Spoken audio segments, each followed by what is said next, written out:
Alison, look, cheers for coming on. You're one of the ones I got excited about. We did a bit of a table tennis back and forth to get a schedule on, but hello, welcome. Hey, thank you. And like I said to you before, thank you so much for the table tennis match. I appreciate it. As you know, in this business, it's a balancing of life and gigs and travel. So, yeah, I'm so delighted we made this work. I'm so happy for. Alison, a bit about it. So, the reason for the podcast is basically to like talk to comedians, hear about their journeys, and hopefully they can share some advice for newer comedians, sort of breaking through, like learn a bit about your story, learn how to get into it, but more importantly, learn about the times it went bad, learn about your bombs, because we all know you learn more from messing up on stage than it going well.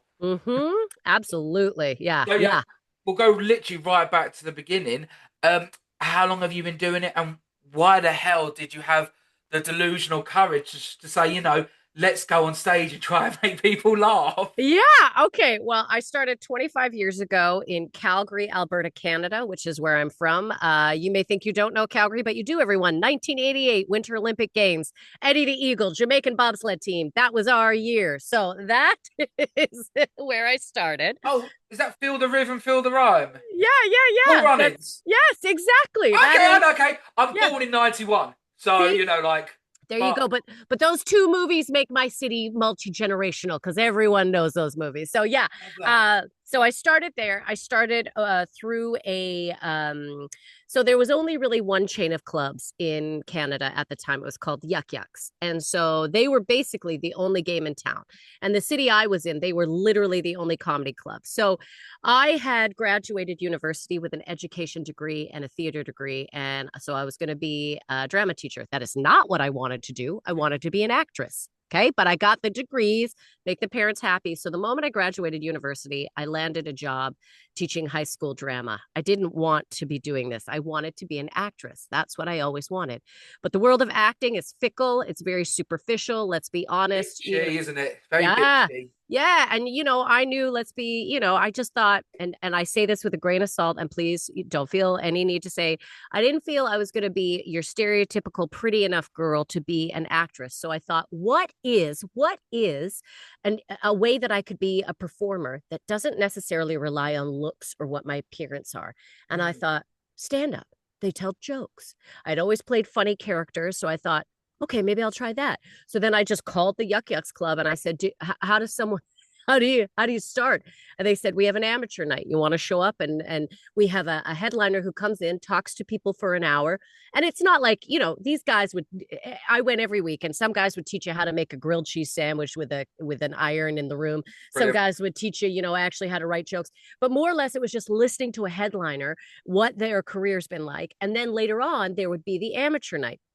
And I was the only girl that showed up, surprise, surprise. And so they were like, we're not even going to make you draw. If you want to go on, you can go on because we don't get that many girls through the Boss, door. boss. Yeah, yeah. So I literally went up and did my first 5 minutes and I felt what it was. And I realized, oh, this is what I was supposed to be doing all these years. So that is literally how I decided to start stand up. Yeah. I mean, I wanted to be an actor as well when I was younger, but then my mum said like, yeah, they need ugly fat people in the in the cast too. You can fit that sort of that demographic. You're just like, okay, well, yeah, Yeah. like cheers, Yeah. mum, Yeah. for the Thanks. moral support. Yeah, I think you're inspiring me. I think that's inspiration. I think Yeah, that's motivation. yeah. So I Yeah. don't be the main character. I can be the laughable fat guy, but Well, exactly. We're always the funny best friend or the one that da da da. But even those ones, when you look at TV, let's be honest, the unattractive are still fucking nines out of 10, So yeah, it's like, well, no, I will always challenge it, and that is one thing I've always loved about British TV in comparison to American TV. Like, if you look at, say, like The Office, both reflections yeah, in the UK Office, they're normal looking people, yeah, but in yeah, the American Office, even like the big guys, their skin is flawless. yeah, You can tell yeah, they're like good looking people, but then designed down. yeah, Let the yeah. mingers run free. Exactly, Yeah, exactly. it's absolute bullshit. So we started off in Canada. I mean, I was I've interviewed one of my favourite Canadian comedians, Craig Campbell. Ah, Craig, he's wild. He's fun. Yes. He came over with during the same time as Stuart Francis and Glenn Wool. Now, Stuart Francis is a very good mate of mine. I would say a Yeah, very good mate. The other gentlemen are lovely and I know them, but Stuart is the one. I mean, I opened a lot for Stuart on tours. He has been just, he's kind of like, I'll be honest, he's one of those life like coaches. Like I look to him for everything. Yeah, yeah. So, yeah, but Craig is wonderful. That's great. That's great. There's always so many good Canadian. Everyone always goes, "Why are the Canadian comics? They come over here and they're so good." You know why? Because we're so desperate. There's so little work in Canada. If you want to be a comedian, you are delusional. And so if you go to other places and I know so many Canadians we came over here and we're like, "Oh my god, look at all the gigs." And even now people are like, yeah. "Oh, the boom is over." And I'm like, "You don't know what an over boom is like." There are still gigs here. I think to myself every day I wake up in the UK and I think there are still gigs that I don't know about that are Mm. happening that pay money. In Canada, I could tell you every gig that's going on everywhere. You know, it's so that's why you got a bunch of Canadians who are just like, you got gigs, we will travel. Yeah. Yeah, literally travel. Yeah. Yeah. We'll literally migrate to another country. So when did you come over to England? And was it always Manchester or? Yeah, so Manchester, always Manchester. My father's Mancunian, Yeah. Mancunian grandma, so I have a passport. Can't get rid of me, everyone. I'm You're here here to forever. stay. Yeah, yeah. And so I just started Manchester also because I kind of thought, look, everyone goes to London. To me, London, great city, but it's a showcase city. I tend to be a practical comedian. I was like, look, if TV doesn't happen, where do I get work? And I knew the north of England had work that I could probably get into faster than London work. I also looked logistically, financially. Yeah. Living up north in Manchester is more affordable. The gigs paid a bit more. I just thought this is a better way in. Also, it's a better way for me to learn the UK. You come to a place, London is very international. I wanted to be working in the UK, so I needed to learn the UK. So I think being in the north of England was the best decision I could have made. I mean, I've not gigged up north yet, but obviously I've spoke to absolute amazing northern comedians, and look, I know you can't say this outright. The north's just doing it right. They're doing it well. The it, I know you're a veteran now in the game, but the new caliber of comedians coming up from the north is sensational. Yeah. They are brilliant. There's no filter, and it's just okay. Look, I know it's not raw talent because you eat shit for 8 years to become something. Yeah. Like, but it's just yeah, it's a different caliber. I mean, do you notice a difference? Because I know you've gigged all over. Yeah, you know what I noticed? I think again it's kind of like, and I say this with a grain of salt, so London comics, I am not, there's nothing, you're great, I'm not, but I feel again London is a showcase city, Toronto is a showcase city. There are cities where comedians are like, I'm ready, I got my TV5, this is who I am done. I felt the north was more like, I'm going to go to a place that I don't know and I'm going to do a 20-minute set in front of people that maybe aren't my people. There aren't TV people here. I'm in, I'm up in Falkirk in Scotland, or I'm in, Southport. So it's not necessarily, but to me, I was like, this is where you learn to gig. This is where you learn the gears. This is where you learn, how do I sell myself to these people no matter where I am? So London to me is very international. You get a lot of people. It's wonderful. But I think if you are like, I'm going to be a touring comedian, I kind of feel like, yeah, I don't know, being on the road and going to out of the way places are kind of the where you really learn that skill. Again, nothing against London comics. I know there's a lot of comics that are excellent at that as well, but I really think traveling outside of your comfort zone is what makes you a stronger comedian. 100 million%. I mean, I'm a London comic. Not been going for the longest of time, but I had to leave London to get more stage time, to get more than your 5 minutes because I know more season than this, but there's the bringer spots in London Yeah. Yeah, where absolutely. I'm an outright against them. I'll never do one, Yeah. and so getting sort of 5 minute stage time, and I know 5 minutes isn't. It goes like that, or it's a lifetime on stage, depending on how Yes. you're doing. So I had to travel out, and now I go back in with Yeah. tens and 15s, and it's hard. But up north, it's almost like you instantly get sort of longer stage time straight away. Mm-hmm.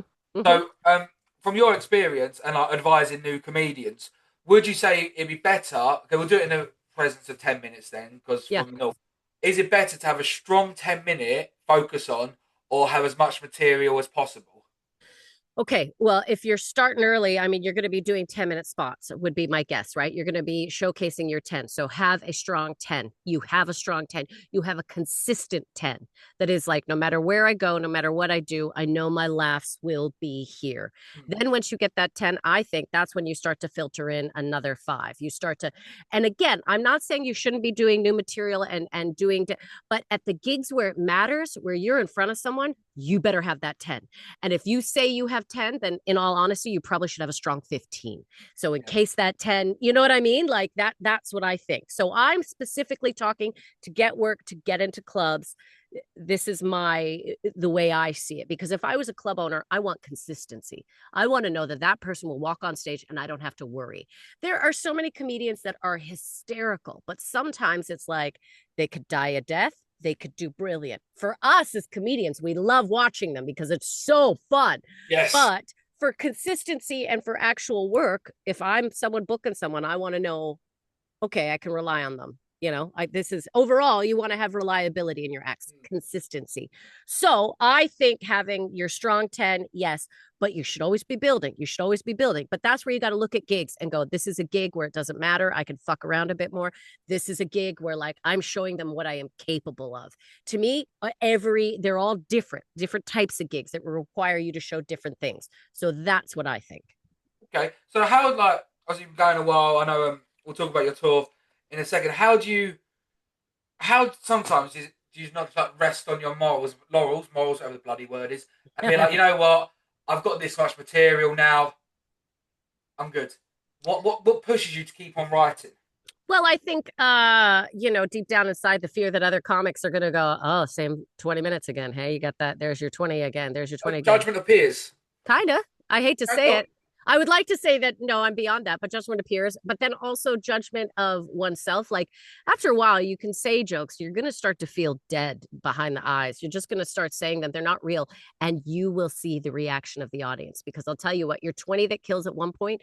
When the life and the excitement has gone out of it and you're standing in front of an audience and you're still doing that they're going to see you're dead behind the eyes. So you also have to keep yourself alive and want yourself to be, writing new material and feeling. But so that can be a different journey for everyone. That can be, I know guys who are like, and I feel in the UK, there is so much of a pressure to turn over material. And it's probably because of Edinburgh. It's probably because of the idea of touring in Canada for many years back in the day. And I mean, I started before social media was huge like it is now. There were no followings. There was no TV spots. None of us had delusions of grandeur. Literally, we were like, oh my God, I got a gig where I'm opening 30 minutes. That's great. Like, whereas here, it was like, I don't know. I just feel Canada was like the desperation to be a comedian. Here, it was like there's actual possibilities that your career can go somewhere. I know that sounds awful, but no, no, so no, 100. But I want to jump on it because with the whole social media stuff, yeah, like everything's shoved in your face from the second you go, right, I want to be a comedian. yeah, If you're down south, you go get your profile picture out up the creek or comedy store. If you're up north, you go get your frog and bucket picture yeah, yeah, yeah, as your yeah. profile, and all of a sudden it's instantly shoved in your face. Like no comedian, rarely on social media, will be like, "Look, I ate a dip tonight. I sucked. I bombed." It's always, "Look how great I did." Yeah.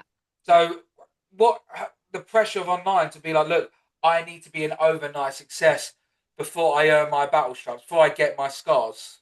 Yeah. Yeah. Well, this is a whole different thing too, because like, look, what we're seeing now in the industry, and I think people, because it's all about your social media numbers. What's happening now is TV agents, everyone goes, are you a finished? Do you have your people? Are you bringing your people to us? How many followers do Arms you on have? seats. Yeah. It's not even about, look, I shouldn't say it's not even about talent, because yes, it is still about what you're capable of. But if you can fucking fill a room, and I mean, clubs want bums and seats. So that's it's changed the game a bit now, in that it used to be about being the best comic you can, and it still is.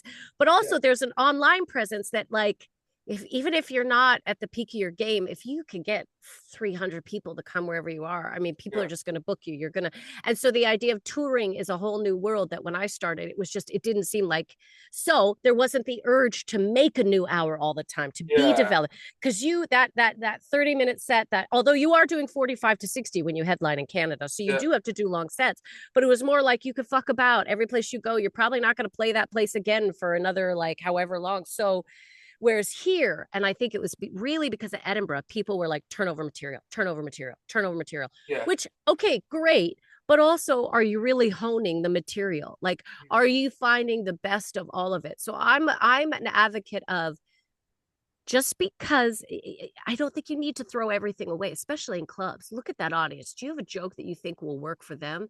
Give it Yeah. to them.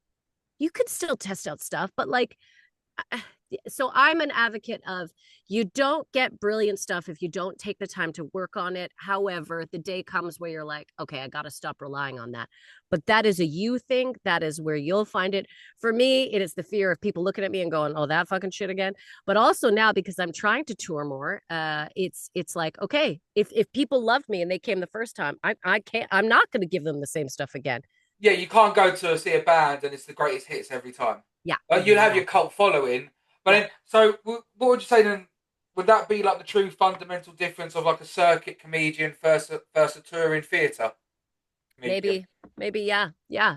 Because I mean, look, again, I didn't really learn there was a different type of comedian until I came to this country. And, I saw it. There are those that are more tour show, art centers, Edinburgh shows. I'm not saying they can't do clubs, vice versa. There are club comedians that can do, but I didn't even understand the difference because where I came from in Canada, it was just like, we all are comedians and we just need work and that's what we do. And then I came here and people were like, oh, well, they're more this type of comedian or this is a club, which I kind of hated too, because I feel like for a long time, people are like, oh, club comic. Oh, you're a club comic. Oh, the clubs. And look, clubs are to me the greatest place on earth for a comedian. A million percent. Theatre comedians make the most money, but I'll stand by. Circuit comedians are the best. The ones who can go in day out, day out. They don't know. They don't. They might have heard your name, but they've never seen you before. Yeah. They don't know what to expect, and you kill it. Like Yeah. they are the best. Where if you go to a theatre to see someone, you know about their material, you know what to expect. Yeah. Exactly. You still got to make them like you. And it could still, I'm not Of saying it's course. easy for theater people or for people that have I'm not saying that, but I'm just saying it is a different game. Yeah. Yeah. A million percent. So, like, what would you say, like, this day and age with social media, the importance of like getting an agent and things like that are, or is it now more accessible to go out and do it yourself? Well, I mean, it depends on what you want, right? I'm a big advocate of like, I've been through, a few agents. I have my agent now who I love. I'm represented by a fab management, Jess, but she Yeah. has supported me for a long time. And I'm in I found my work. Look, I found my work for a majority of it. I had some agents, they came in, but I got to tell you, every time an agent came in, it was already, I kind of had like the Comedy Store, I had this or I Yeah. had that. And I did that myself. And I'm a big believer if you're a strong act, if you're working with people, the quickest way into places is look at who's playing there. Who would give a good word about you? Because I'll tell you, clubs are going to trust fellow comedians more than they're going to trust an agent. This is just my opinion. Yeah. Agents, their job is to push their roster. A comedian is never going to put their name behind someone if they don't go, they can do the job. I'm not going to recommend someone that I think is going to tank somewhere, right? Because Yeah. then that's on me. So to me, I knew that's the game. So for me, for finding work, that's how I went about it. I truly believe you can get your own work.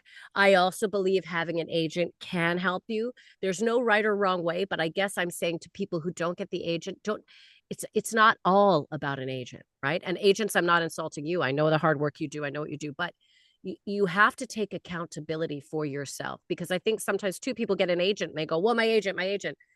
What relationships have you developed? What are Yeah. you doing? How do you? Because at the end of the day, agents may come, agents may go, but then what about you? What about your relationships that you've developed? So I believe for finding work, you can always do that. You should always be a part of that process. But agents can certainly help you to get things that you probably just couldn't. And again, I speak mainly for my expertise being club work Yeah. and that sort of thing, a bit of touring. So Again, people may have different opinions. This Yeah. is my I opinion. mean, like, my perspective on it, now I haven't got an agent, is that no one's going to come knocking on your door. Mm-mm. Mm-mm. I see an agent as they'll help you, but what it more is a stamp of approval that someone said, yes, we like this person and we'll put our name behind them. Yeah. Yeah. Like, they're not going to, yeah, you're not going to be like, get an agent and tomorrow, Joe, what, I've just sorted your 52-day tour out, you Yeah. know, get cracking. They'll Yeah. say, yeah, we verify that we like this person, we'll stand behind them, Yeah. and yeah, we'll big them up. Yes. Yes. So, Yeah. Yeah. That's what it is. And you could, but again, if you're a strong act, but and it's tricky now because social media, I'll tell you, agents, TV, literally they do go, what are your numbers? What is your following like? What do you got? Unless you are something that they want, you have a unique USP, you are different than it.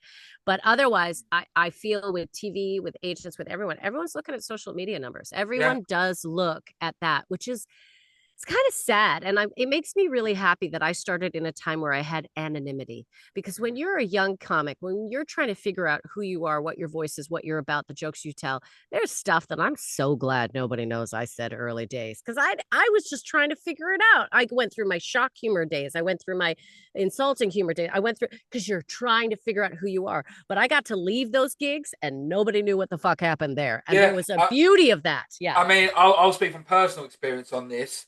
I did a gig on Saturday, and it was in Essex, so I thought I'd try some edgy material. Yeah. I did I did two jokes. One about I had a Muslim girlfriend, true story. Under Sharia law, if you're caught with a girl behind closed doors, you either get arrested or forced to marry him. So I always fucked her with the door open. And then the other one was a genie joke about immigrants arriving in Dover. I've been going 4 months now. A comedian of 4 years did a online post name dropping me, telling promoters not to book me, Mm. even though he spoke to me that night about it. And I said, new material. I didn't feel that comfortable doing it, but I tried it and it got a good reception. The audience loved it. But cancel culture is a bit of a thing for comedians now, also, which is quite alarming. Yeah. Oh, absolutely. Absolutely. And I've had like promoters on it saying, "Oh no, we won't book him now." From what you didn't see the set, you're judging it straight away. And you know, I said, like, look, I didn't record the set, otherwise I post it. But it is social media is very quick to judge, also. hmm So it's almost like you've got to have a clean digital footprint now. well, kinda. And people are very sensitive about topics right now. That's the other thing, there's so it is hard. It is hard what you do jokes about. However, I mean, yeah, it's tricky because I had this conversation with somebody the other day and it's like everyone might be upset about something and I'm not belittling any sort of subject matter or things that are happening in the world, but as a comedian, it's like maybe somebody their the trigger is the color purple and you do a joke and you say something about the color purple and then people are like, I found that because and I was like, okay, so it's a hard place for comedians because we are stand-up comedy is stand-up social commentary is what it is, right? That's what it is. We're commenting on things, we're talking about things that maybe a lot of people don't want to talk about. Now we're all not necessarily politically charged. But if you're talking from a place of truth and honesty, this is how I feel. If I'm talking about stuff, I keep my eyes on my own page. If something has affected my life, if this is my opinion on it, if this is my world, I have every right to say it. That's how I feel. That's how I do my comedy. And if anyone gets worked up about that, then I can go, well, this is my experience, my world, my life. Yeah. I'm not looking to attack anyone. I'm not looking, so. Yeah, no one wants to hurt anyone's feelings. No, no. Well, I mean, the world of roast comedy. I mean, it is. Oh, are you in that game? No, I'm too nice. I couldn't do it. Are you kidding? I'm not ready for it. I don't want someone to stand there and be like, "Your parents are alcoholics." I'd be like, "Yeah, what do you want?" Yeah, I joined that club. yeah, exactly. Like, so yeah, it's not my jam, but there are people who are exceptionally good at it, Oh, and it is a talent. yeah, Like, I don't know why. I think Americans breed different when it comes to roast battles. Yeah, The True. UK's getting good at it though. I mean, they're taking some digs, and they, yeah. It's a Yeah. whole new genre though. It's a whole, Mm. and I don't want people. I think there are some people out there who think that the roast battles or is what stand up is, and I'm like, oh no, that is one Mm. aspect of it. Yeah, because it really did hit hard. Like people loved it. Roast battles Canada, roast battle UK. Like it really, yeah, Yeah, yeah, I love them. I love watching them, and also it just shows like, look, I can give and take it. yeah, yeah, Like it shows that yeah, not the perfection of comedy where yeah, it is all. It's just it's meant to be funny. yeah. It can be taboo and sensitive things about someone else, and they take it. And my favorite bit about watching roast is when they jump on it also, because it almost Mm. like it de-arms that roast, and Yeah, it's like, oh, you utilize that and you disarm that so beautifully. yeah, And yeah, and real quick, going back, yeah. this my excellent segue in, which is awful. The one final thing I want to touch on with social media, Yeah. with social media and like reels, and no one has an attention span these days more than 5 seconds. People are loving crowd work. Yeah, yeah. Have you seen a noticeable difference in hecklers and the need for crowd work in the clubs? I think people now realize it is definitely going to be, or they want it to be a part of the experience because that's what they're seeing. So, like you said, they're seeing, crowd work, crowd work, crowd work. So, I think audiences are more like, okay, that's probably going to happen. I think there was a big trend in the clubs now that everyone see. I kind of felt like a lot of acts were always looking for clickbait then or looking for the clips to put online. Yeah, So sometimes it's like certain times I could see them performing more for what will be the internet audience as opposed to the audience in the room at there and that. then. Yeah. And I think there were a lot of clubs that started to get annoyed about it. In fact, I think there are clubs in the States that made a rule. If you've booked to be an act, then you do an act. And if you start talking to the audience, you won't get booked again. The Okay. compare, the MC is the one that does the interactions. Mhm. And, and I get it. And I think if we had approached it in a bit more of a healthy manner, if not everyone, like there are guys now that are just doing crowd working tours. And I'm like, are you fucking kidding me? Yeah, Like, I mean, example of that now. Like, I am not. I need to say that words clarification. I'm not demeaning this comedian in any way. I think he's one of the greats. yeah. Scott Bennett. I think he is fantastic. He Mm-hmm. truly is amazing. I am Mm-hmm. not debunking in any way, but his advert for his tour is him just doing crowd work. Mm, And I yeah. noticed that on Instagram, it is him doing 2 bits of crowd work, bringing one person related to this person over there, and it is beautifully done. But that's the ad. Yeah. Yeah. So are they then going to go to it expecting, right, okay, this is going to be crowd work? Where, listen, his crowd work is sensational, do not get me wrong. Yeah. Yeah. But his written stuff is also sensational. Absolutely. And I think there's a tendency comedians now we like to put out crowd work because then we're not putting out material, right? Okay, Because yeah, okay, it's retired there and then. yeah, yeah. Right, okay, no, I did not say So it yet. I think that's why people put out the crowd work because then Scott's like, okay. I mean, he could probably put a clip from a former show that he did and put it out there, but also it's like maybe he wants to give them something new. Mm, This is, this is who I am. But I think it's like that balance. Comedians are always like, do I put that material out yet? Is this mm, something because again, this is now what we have to think about. What am I putting out versus what have I put out? What will I put out? What am I developing? Do I want to put that out yet? Because is that going to be in the next future show? Like there's so many layers now of thinking what material goes where that I think when it comes to social online, also crowd work gets the most hits. it I'm does. sorry, it gets the most hits. It Yeah, does. yeah, Yeah. yeah, And that and controversy. Like exactly. it was like because I was saying when I did that one the other day, it's become my most viewed thing because I've got people from both sides of the camp arguing at each other, Yeah, and there is well that fuels the algorithm, and like say like the reels, people like controversy, people like crowd work, they feel involved almost. yeah, yeah, yeah, But then I'm guilty for it also. It's like when I watch a comedian, I talk to the crowd, I try and go like in my head, what would I have said? yeah. Of course, of course. Yeah, yeah. It's interesting too, though, because I think so many people are so dependent on looking at social media and watching social media to figure out the comics that they like. Like for instance, I probably shouldn't say this, but I'll be very honest. I had a guy come up to me after a show and he was like, "Hey, I just wanted to say to you, I saw you online. I watched your clips." I was like, "Yeah, she's okay." He goes, "I fucking loved you. This Okay, was cool. seeing you live." He goes, that was fine. I was like, "Yeah, she's okay." So it's almost like, we aim to put out all this stuff to like it, but nothing beats live. Nobody is going to feel a comedian for real until you're in a room with them. So, all audience people out there, please remember that, right? You cannot judge strictly based on what you see, what they put out, what they are, because what I'm putting out, I think is like, okay, this is good. This will get good views. This is a good. And the guy was like, it was all right.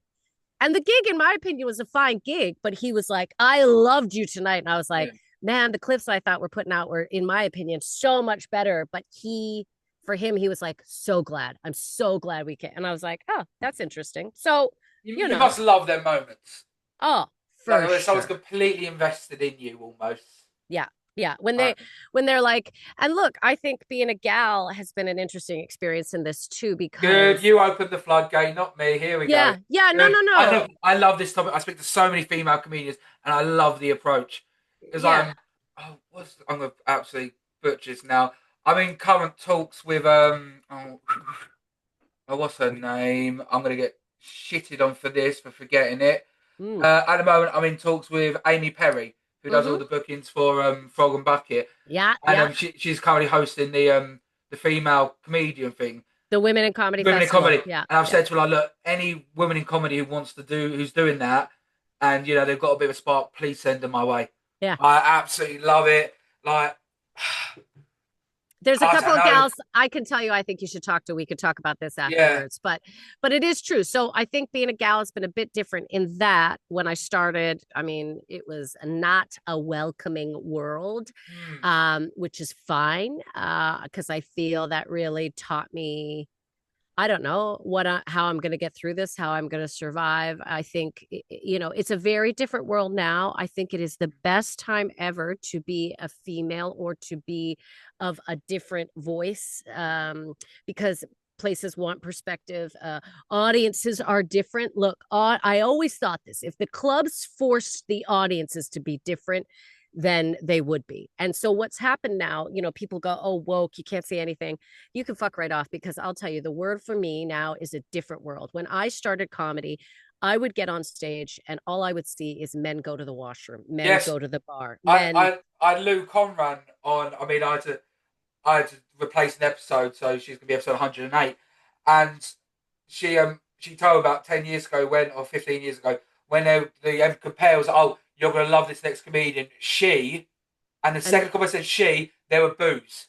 yeah, It's like yeah. you don't even know like, what she's gonna say yet, but there were preliminary boos Mm-hmm. just because he said the word she. And I said as soon as she got on, she saw the front row of men pretty much go up Yeah, and go to the bar. yeah, Like, yeah. dude, what the fuck, man? And that, and so that was what, and then there are some people who still live in that world. Fine, but I just say, you need to kind of get that, because again, also it's a numbers game. Look, for so many years there were so fewer comics that if you saw a female comedian and she didn't have a good set, it's going to be a real long time till you saw another female comedian. So that's what's stuck in your head. you Right, okay, yeah. you see a guy bomb, and guess what? There's a guy on right after him. So the audience doesn't have time to form that bias.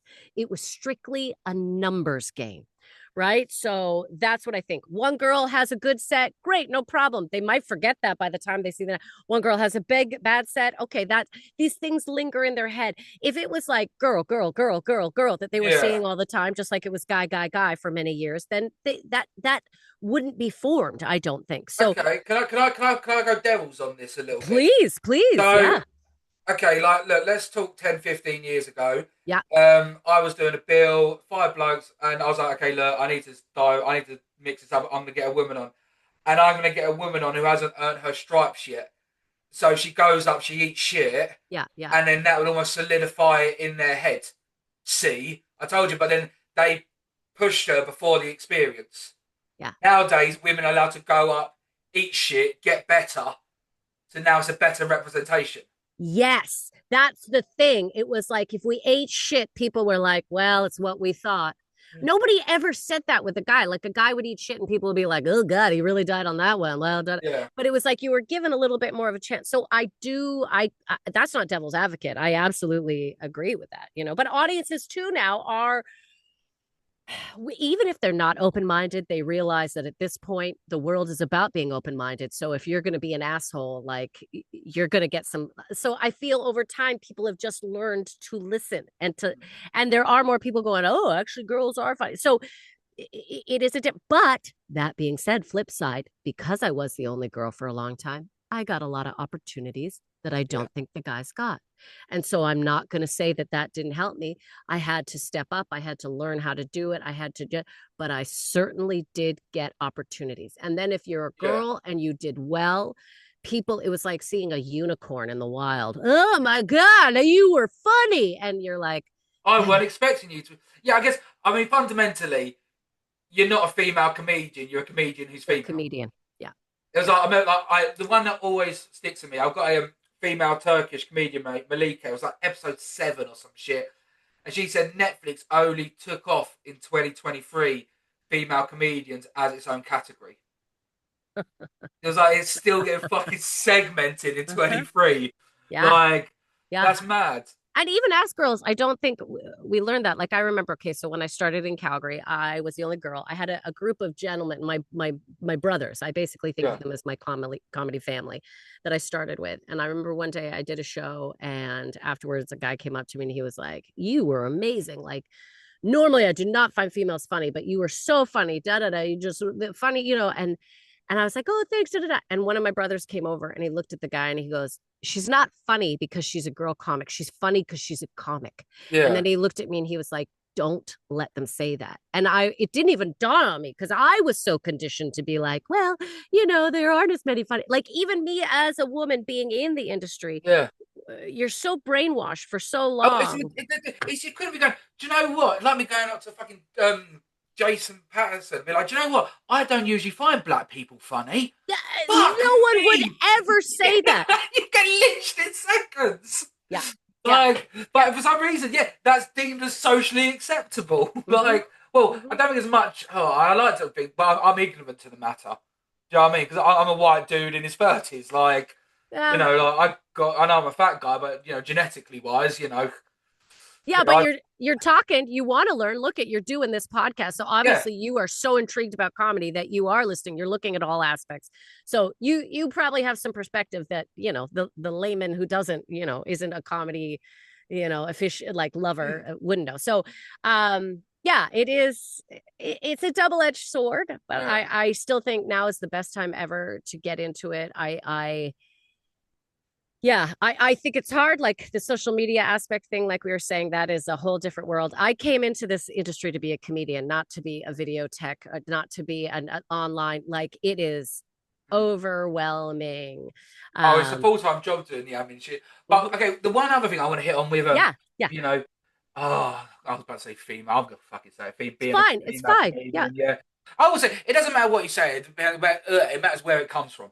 I've yes, always stood by that, and I'll die on that hill. yeah. So I interviewed this Australian comedian Laura, brilliant, good looking girl in her 20s, but she can't post where she's going to be gigging because men will go there. Hmm. And I think that also needs to be addressed in the game a little bit. Like, like guys can be weird, but they'll do it as a masquerade of being like, virtuous and chivalrous. Hmm. And being a comedian, look, as a demographic, we're not mentally stable people.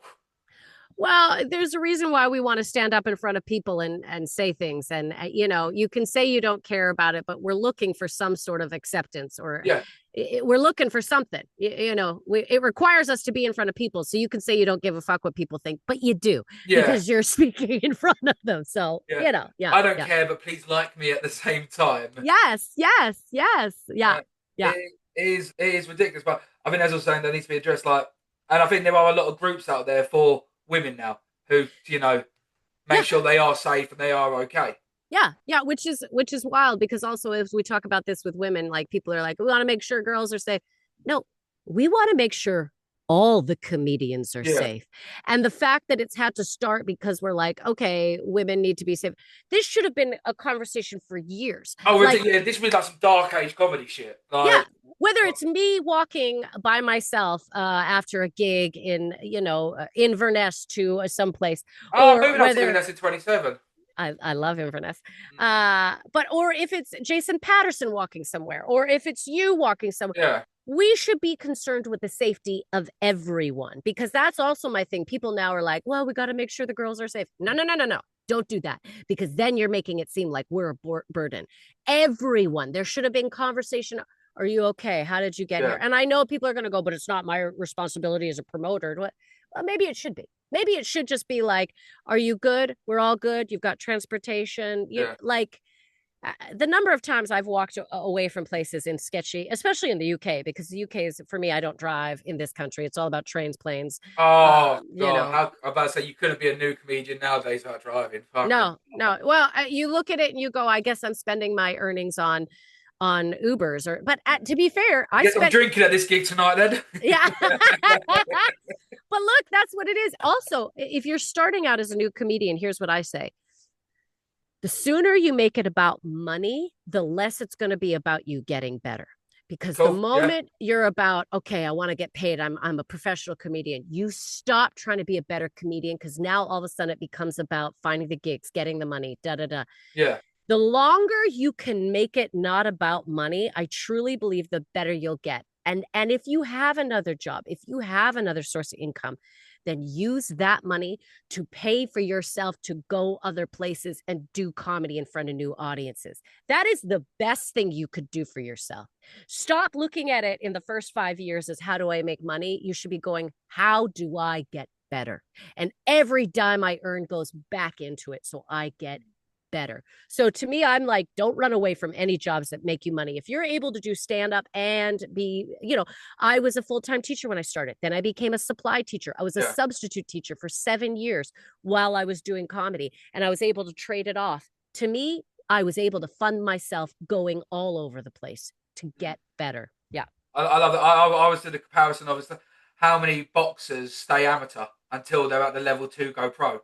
They could have gone pro after 2 fights. No, they stick it here for 2, 3 years with no pay to then be like, right, okay, I'm not starting at this level getting known. I'm now this level and starting to get known. I Exactly. absolutely Exactly. love that.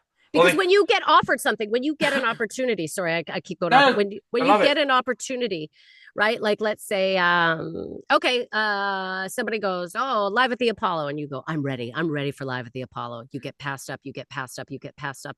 If you don't get it for another 5 years, what's the worst that's going to happen? Oh, you're only better when you get Yes. offered that thing. So it's like, it's only a race against yourself, in my opinion. Everyone's journey is going to be different, and never see something as, if it doesn't happen, as a negative. It, that will happen if you keep going, and you're only going to be more ready for that thing. Okay. I mean, I was going to do a sport reference, but it'll foul here. Let's do a teacher reference here. Yeah. So, okay, look, someone's been teaching for 5 years. Yeah. Someone's been teaching for 10 years. Someone's been teaching for 20 years. Same teacher, are they going to be the best teacher they are at 20 years? Or can you slip? I think you can slip. I think So, if you go, like, say, dude, this is when do you know you're at your best? Like, would you say right now you're at your best in comedy? Have you passed your best? Basically, let me bring this back in a sexy way. How do you make sure you're always learning? you're always doing something different. You're always pushing yourself to something beyond what you've done. So for me, doing tour shows, again, not being a famous comedian, not having a lot of TV opportunity, to me, doing a tour show and then going, okay, every other year I'm going to go on tour and I'm going to present that new hour. That is a different world to me. That is what so for me, I'm like, okay, we do that. For when I first got over here, it was going to different parts of the world. Like, okay, I'm going to go to Dubai. I'm going to go to Singapore. I'm going to go to these places, and I'm going to do stand up in front of these audiences. I think for you to be better, it's having self-awareness. That is what's going to make you a better comedian. Being self-aware, which I think is one of the hardest things for us to truly be, because we think we know what we are. But you have to be honest about what the audience sees, what you're present. So self-awareness and always pushing yourself to do something you haven't done yet. That's what makes you better. I completely agree. And one thing I love is humble yourself quickly. Yes. Yeah. Because if you don't humble yourself, somebody else Yeah. is gonna. So you may as well be in charge of Yeah. that. It's like, I remember my first gig. I went there wearing sunglasses like I was a fucking rock star. And you're like, no, you're not. You're no one. Walking around fucking Asda wearing my sunglasses still. Like, it was absolutely ridiculous. Ridiculous. Okay, go on. I will do my fun ones now. What's the worst thing you've... Okay, I did an episode on this about the other day. I released the top 5 worst things people have told me they've seen people do on stage. Okay. And now I'm doing a new compilation from 100 to 200. So, Okay. well, one of the most interesting things I ever saw back in the day, one of my comedy brothers, when we started, he had a few drinks before he went on, and he went on stage, and a phone went off in somebody's handbag. A phone went off their yeah. purse, and he just cracked, and he was like, "Whose fucking phone is that? Who's that? Whose phone?" And he jumped off the stage, grabbed the woman's handbag, started going through her handbag, Okay. pulled out her phone, and then threw her handbag back at her. So that was one of the most interesting things I had ever seen on stage. Yeah, yeah, that was pretty fun. That was pretty wild. How did the crowd react to that? I was like stunned because it was an amateur night. You could just see everyone being like, Yeah. This was 20 years ago, though. So, like, I think people got away with a bit more. Like, now he probably would have been sued. She would have, like, Yeah. but back in the day, I think they were just like, we'll give you a couple of drinks. We're really sorry. And she was like, okay. Like, but it Yeah. was This wasn't recorded from 30 different angles. And exactly. Again, yeah. there's that anonymity. If this comedian knew that that was on tape and it was out there, he'd be fucking mortified, I think. Yeah. Yeah. Yeah. Yeah. Yeah. So that was one of the most exciting things I've ever seen happen with a comedian on stage. I mean, there's always going to be like, I've seen comics like an audience member step up to fight them or whatever. But for me, I'd never seen anyone jump off stage, grab a handbag, go through it, Yeah. throw the handbag back. So for me, that was exciting. That was exciting. Dude, I've not had an audience who ever want to square up to me, and I kind of want to a little bit. I know, because I know it's gonna sound like me being a massive dick here, but I played rugby 4 years, American football 4 years. I'm quite like, ugh. Yeah. And I don't know why at first I was worried about audience members not liking me or other comedians not liking me, because they're not gonna hit me. No. Like, I know I might be sounding a bit like an alpha male bully there, but I was like, what am I afraid of? And you're not scared anyway. I mean, if you've been playing rugby and you're like, look, I've been tackled. I got no problem. Like dude, yeah. I am like so scarred. It's unreal. Like every part of my body is like bruised and like scarred. Like so you've had physical beatdowns. This is why you're in comedy. You want emotional scars now. no. I got in through the emotional scars. Okay. Like 1,000,000% emotional scars. Okay. Yeah, okay. I'll go jump onto it real quick. Daniel's traumatic life. I got in this because of a bad breakup. Yeah. Yeah. Was with a girl for 2 years. She got pregnant. Was going to be a girl. Like moved places for a second room. Like painted the nursery, everything. Found out at 39 weeks it wasn't mine. Oh. And then straight away, all it was, I'll get over it, move on. And then that was the last thing I ever heard. Wow. And I was so invested in it. Mm-hmm. So invested. And like, look, I know everyone will say, you dodged a bullet, and you know what, 100%, you're right, I did dodge a bullet, but I was so ready to be a dad. You were ready. You excited, and I was at rock bottom, and I just sold my business. So I was like, right, I'm gonna sell my business. I'm gonna be a full-time dad. I'm not gonna lie, I'm 33. I'm semi-retired. I'm loving life, and I was like, right, I'm gonna be a full-time dad. I put all these things in motion to be 100% there, and it was like overnight. I was like, you know what? Fuck it. So I went and did a comedy store, gong show, as my first gig. And gonged off minute 23. Like, applied that day. They had dropouts. I went along, did it, sucked ass. And I was like, fuck it. I guess I'm going to start doing comedy now. And then. Yeah. I think sometimes stand up when we're going through that sort of thing is. It's so magical because when you're on stage and when you're in that moment, that's the only time you can be free of all the other stresses of the world. When I'm on stage, that is my most zen time because all that matters is being in that moment right there. All the other troubles go away. and also what's nice is, okay, it puts all your troubles away, but it also puts all the audience's members' Yes. troubles away. Yes. Yes. Just that it might even be, they might be worrying all throughout your show, but there'll be even a 30-second Yes. little in between where they're like, oh shit, yeah, I've got problems.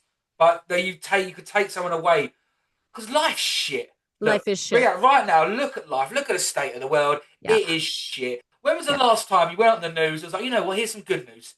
Yeah. No, everything. War in Ukraine, Palestine, Israel. This thing that's just happened in Manchester. Absolute Yeah. awful. Yeah. Life is shit. And the fact that you can take that away for 10 minutes is fucking, you know. That, I mean, yes, without being hokey, and I mean, people can, without us meaning to, that is what we do. We take away pain for a little bit of a period of time.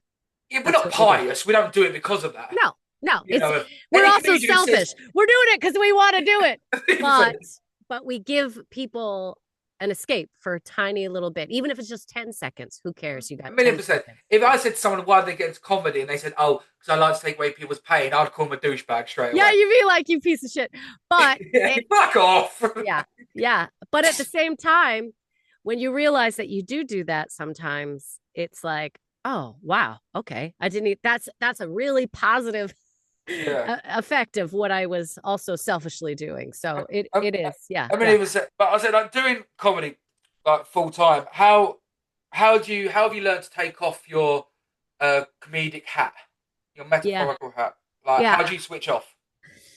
I think for me, I mean, look, I've been doing 25 years now, so I like to switch off. I like to be Allison at home. I'm a pretty introverted person. So, and a lot of people say extrovert, introvert. They don't understand what it is whatever you do when you're off stage determines kind of what you are. If you need to be around friends and family, if people are what give you energy, then you're an extrovert on your downtime. For me, I like to be in my own space. I like, I'm a hermit. Yeah. So overall, I know that what I need is a lot of me time, a lot of I like to faff. I'm a faffer. I like to just, so for me, that's what I do. Also, I feel like I'd like to say I take my comedy hat off, but sometimes I think comedy is always there. Comedy is what we do. Comedy is our business. We're always thinking about comedy. But it's important to remember that you have to be fostering other relationships. Okay. So friendships, family, whatever it is, because comedy is all consuming for a long time. But then some days you realize it's not real. Relationships you form within comedy, they're associates, they're relationships. That's how you maintain not being a comedian, is having people that know you. So that's the biggest thing. Don't just surround yourself with nothing but comedians. If you're young, you can do that for a while, but the day is going to come where you're going to need to have other relationships and people who know you.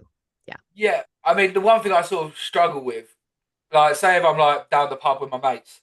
Yeah. I try and but I've tried to do this my whole life, but I've only sort of realised it now doing comedy that I'm trying to make everything a joke. Yeah. Where some things have to be serious. Yeah. And I've sort of got to stop myself being like, oh, I could do a punchline here. And like, no, let's try and keep this serious. But what a good realization for you to be able to have that within you now to go, oh, and also keep that punchline, write it down. You can form it into a joke at another time. That's the other value of having people in your world that are not comedians and real life, because that's where jokes come from, everyone. Real life, living in the world. If all you ever do is talk about being a comic, well, I was driving here, people don't relate to that. People don't give a shit about that. People want life. So what's your life? So that's the important thing. You take off the comedian hat to be in the world. And even if you think of those jokes or you think of those moments, just write it down, make a point, because you found a joke, but you found a joke in real life. Don't force the other people to be a part of the joke writing. Take them for what the experiences in life. Yeah. It does, but my problem is I've got a memory of a goldfish. I need to write it down there and then. No, everything. I don't want my mate crying on my shoulder whilst I'm like, looks like I'm texting someone. Yeah. I literally do have a thing on my phone though in my notes. I put new jokes. And if I think of anything as quickly as I can, I do take a moment. I will make a note and then quickly again, I'll go write down a bit more information because sometimes if you just make a quick note, it's not enough. But I really try to do that at all times. When I was early starting, I did it way more. I was because everything you're searching, you're searching. You Yeah. will write more in your first 5 years of comedy than you will for the rest of your career because you're so desperately trying to find things. So also don't ever throw anything away. Any jokes, any ideas that you have, because there's going to be a point in your career where you get burnt out. And I'll tell you, you're going to want to look back. Oh, what were some of these ideas I was thinking about then? Because now I'm a better comic and I know how to make it. Oh yeah, you got a better skill set. Mm-hmm. Would you also don't write them down just as two words like, and then you can look back to like, why did I think donkey orange would be fun? Yes. Try to get in as much. Like if at that point you're like, all I have time to write down is donkey orange, but try to remember later on to go, okay, donkey orange because of this. Yeah.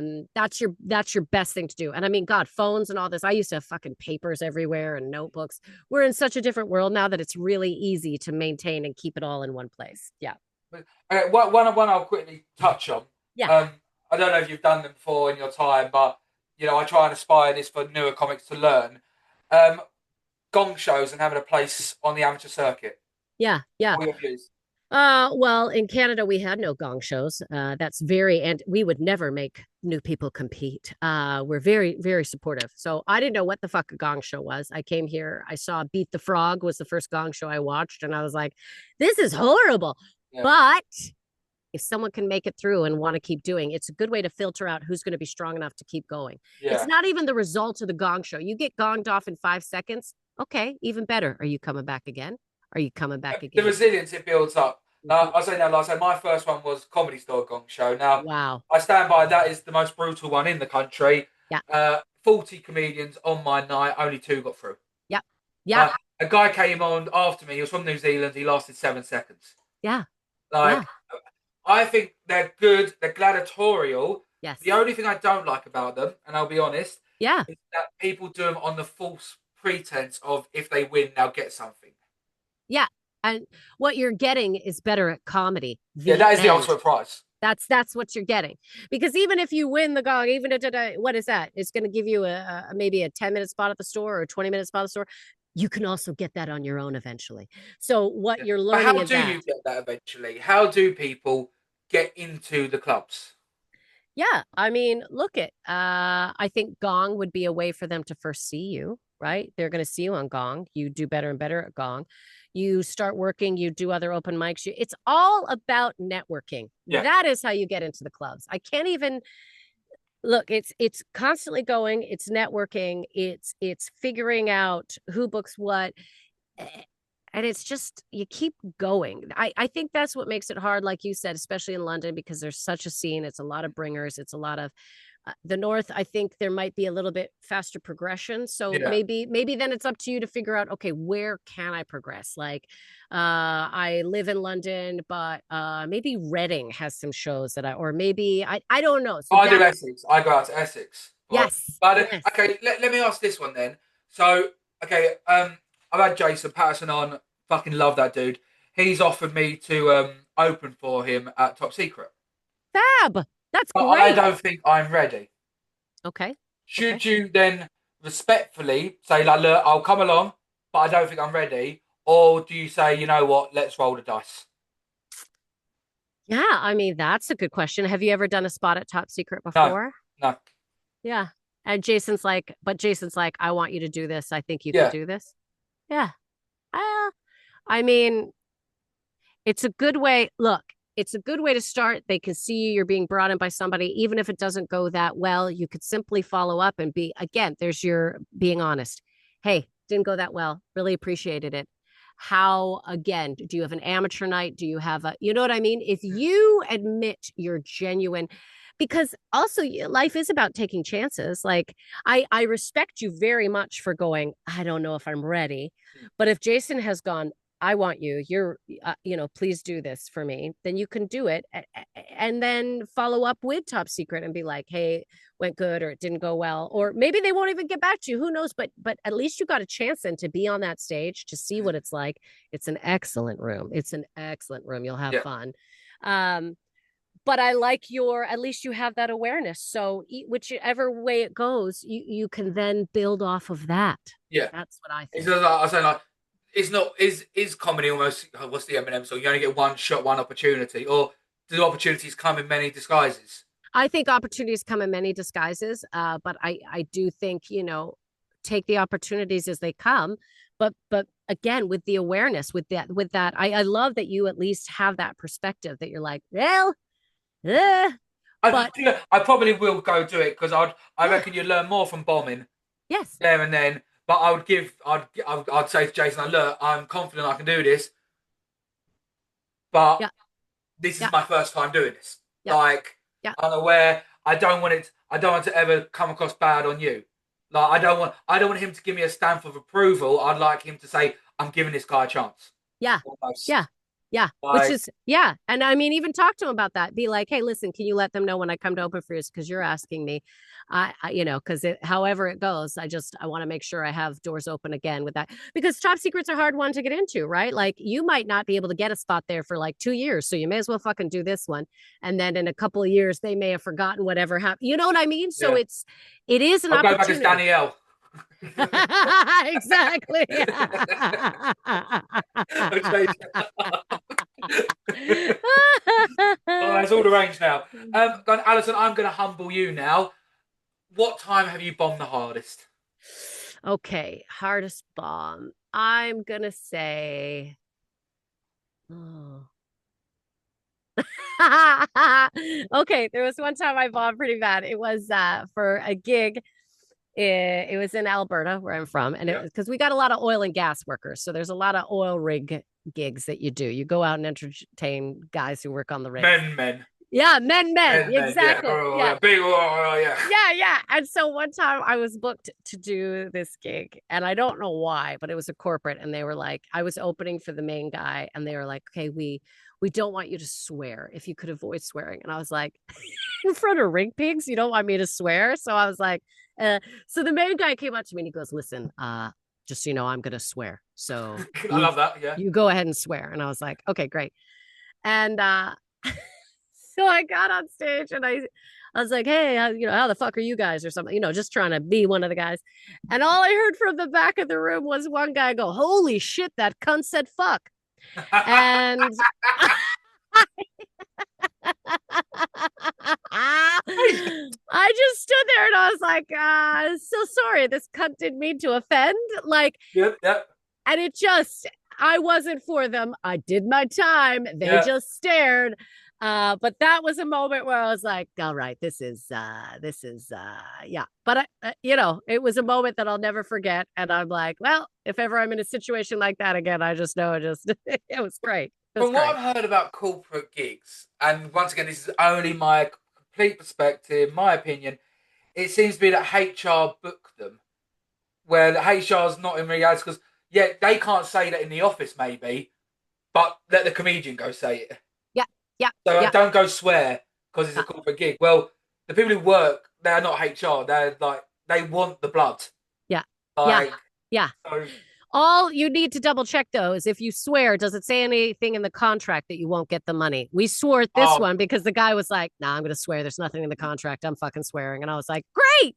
But at the end of the day, if you want the money, if that HR lady, even if what she says or puts in that contract goes against what is actually happening, what do you want? You want to have a good show or you want to get paid? For me, I want to get paid. yeah. And also, one of the struggles with a corporate gig is you don't know who's who in the crowd. So you could be like, look at this dickhead at the front. Oh, that's the CEO. That's the one paying you. Yeah. Yeah, he Yeah. runs the company. Brilliant. I fucked that one up straight away. Yeah, yeah, yeah. Well, And also keep in mind, corporate's how we make a lot of money. So if you yeah. fuck a gig and you make them hate comedians, what you've also done is fucked it for all the other comics who might make money in the future if you had done what they wanted. So corporates are a little bit more about your ego. Set it aside and do what is required. Well, I know there's that big talk at the moment, the Saudi Arabia gig Yeah, with lots of like, do you know what I mean, like controversy. all like the big A-listers jumping on it, and I know America in particular is like offended about it because Saudi Arabia apparently had direct links to 9/11, so they're like, look, it's a country we're not a fan of. I mean, is there a point where all comedians would sell their soul, wouldn't they? Uh, I mean, yeah, I mean, maybe some not. I mean, look, Mark Maron. Mark Maron probably wouldn't. He'd stand strong in not selling his soul, but that's his sell is that he's not going to sell his soul. So he's selling a sell while he's not selling his soul. So, Is it's that conforming to non-conformity? hey, I love Mark Maron. I'm Yeah. not saying I'm down. I love that he's being lippy about it, but like, Hmm. you know, uh, yeah. At the I end mean, of the day, is there any gig you would turn down for the right paycheck? I mean, so far maybe not. I mean, I've done a lot of gigs. What haven't I done? Look, I'll tell you what, if there was somebody who was like uh we're a no Nazi, no, no, I'm not going in to perform for people who are blatantly Yeah. against. That being said, that comedy festival that's going on right now, the promoters are that I actually performed for them. I was the first female to perform in Saudi Arabia to a Awesome. public audience. So, in a way, it's like I know what they're trying to do. They're trying, and to me, I was like, I want to stand in front of people and be like, I'm a single woman. I am not married. I don't have children. I wanted that message to be out in front of people in that place. So for me, I was like, okay, I'm going to do it. I was not paid millions of dollars, everyone. Let's point that out. But I So think it's also, whilst being out there, you still got to respect their law and culture. Like, you're not going to get topless on stage, or you know yeah, exactly what I mean. yeah, Like, yes, you still got to yes, respect their culture. But it was like, was it Jeff Dunham who's the ventriloquist? yes. And he did a Saudi gig, didn't he? And he's a ventriloquist Ahmed, like Yeah. the terrorist bomber. They loved it. Yeah. Yeah. Yeah. But I did get them. Is it trying to buy comedy like they're trying to do with football? But Well, yeah. I mean, but that's the whole thing. Saudi Arabia is trying to pitch it like it's Dubai now. Dubai used to be this place where people would be like, "Ooh, Dubai," but now it's almost like a tourist center. And I think that's what. Anyway, we won't get yeah, into the no, politics of it, but no, that's a million percent. Well, the next one is the final one, Alison. It's the one I yeah, always end it with. Um, so that someone comes up to you, I'm going to do it from the perspective of a female. I'm afraid. yeah. A comedian who's female, not female comedian, comes up to you and goes, Alison, I'm looking to get into stand up. I've never done it before. Can you give me some advice? And you can't say just do it. Yeah. Okay. Okay. Here's my first bit of advice. I want you to write out what it is you're going to say. I want you to write everything out word for word. And I want you to underline where it is you think the audience is going to laugh. So any place that you think that's going to get you a laugh, I want you to underline it. And then I want you to look at how long it's taking you to get to those underlined points. I'm going to break it down scientifically. And you want to try and make it as short as you can to get to the laugh. That is what I would tell any new comedian. You got to write it all down one time. Love Yeah. that.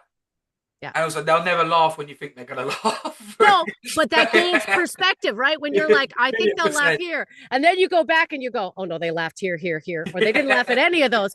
But it gives you something to look at technically. So, That's the advice I would give. Yeah. brilliant. I love that. I love tangible advice. Well, Yeah. there's actual tangible advice. That's why I always say to people, you can't say just do it. Yeah. I Yeah. mean, that's a cop out. I mean, and it is what at the end of the day, that's what you got to do. But I'm Yeah, talking to get ready to do the just do it. That's what I would do. Yeah. love that. Alison, look, thank you ever so much for coming on, dude. I've absolutely loved this. It's been an absolute pleasure.